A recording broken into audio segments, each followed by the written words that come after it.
항쟁의 기관차 11호로 전쟁 계엄 중 정책. 계엄과 전쟁으로 세워진 대한민국. 대한민국의 초대 대통령 이승만은 유엔 감시하에 단독 선거로 구성된 재헌의회에서 선출됐다. 1947년 11월 유엔에서 코리아 문제가 결의되고 1948년 2월 유엔이 감독 가능한 지역에서라도 선거를 진행하기로 하면서 남단독 선거가 결정됐다. 미군정과 외세의 개입을 반대해 투쟁해오던 코리아 민중은 유엔 감시하의 총선거를 반대했다. 여운형, 김구 등은 입장차가 있었지만 모두 우리 민족의 힘으로 독립국가를 건설하기 위해 노력했다. 북측과 긴밀한 연계를 가져왔던 여운형은 1947년 7월 암살됐고 김구는 1948년 4월 평양에서 개최된 남북연석회의에 참석해 민족 독립국가 건설의 뜻을 모았다. 유엔 감시하의 남단독 선거는 군정치하의 파쇼적 상황에서 진행됐다. 이에 반대한 난민중의 투쟁이 거셌다. 미군정을 반대한 투쟁에서부터 남코리아에는 무장대가 형성됐다. 1948년 50단독 선거를 앞두고 이들을 정리하려는 미군정의 포갑도 더 강화됐고 전국이 격화됐다. 4월 3일 제주에서 무장항쟁에 나섰다. 8월 15일 대한민국 정부가 구성되고 반대 세력을 결정적으로 제압해야 했다. 미군정은 철수 일정을 미루고 이승만 정부와 제주도 토벌에 나섰다. 1948년 10월 여수에 주둔하고 있던 14연대는 제주 진압 명령을 거부하고 무장항쟁에 나섰다.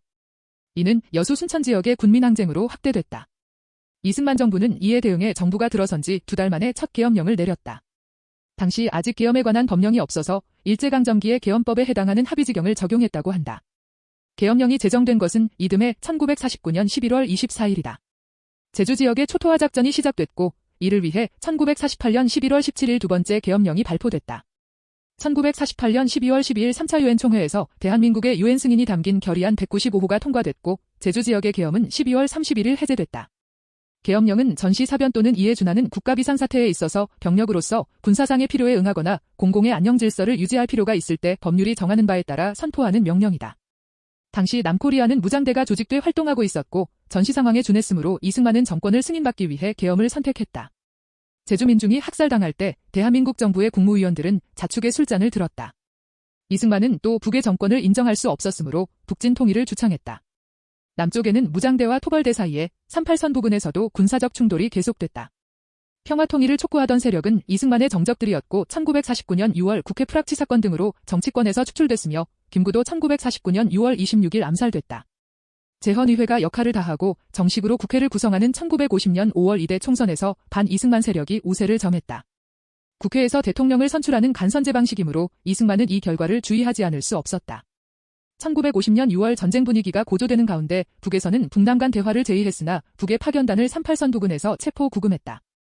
이대 국회 개원일을 앞두고 북 최고인민회의에서 남북 대화를 제의했으나 실현되지 못했다. 38선을 시찰한 덜레스 미 국무부 고문이 국회 개원식에 참석해 연설했다. 대한민국은 사실상의 계엄 상태에서 건국됐으며 전면전을 치르면서 공고화됐다. 이승만은 전쟁 중이었던 1952년 이대 대선을 앞두고 간선제로는 당선이 불확실했으므로 직선제 개헌을 추진했다. 뜻대로 되지 않자 계엄을 선포하고 개헌을 강행했다. 이승만은 직선제의 금권 관권 선거로 정권을 유지할 수 있었다. 1960년 4.19 항쟁으로 다시 계엄을 실시했지만 이승만은 하야하지 않을 수 없었다.